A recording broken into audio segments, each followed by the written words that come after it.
Add a new document. Enter a title and name.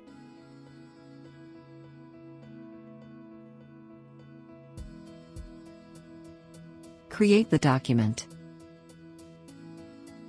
Your browser may now be blocking the page from opening.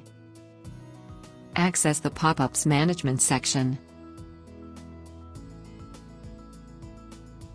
and set it to always allow pop-ups for usBIM.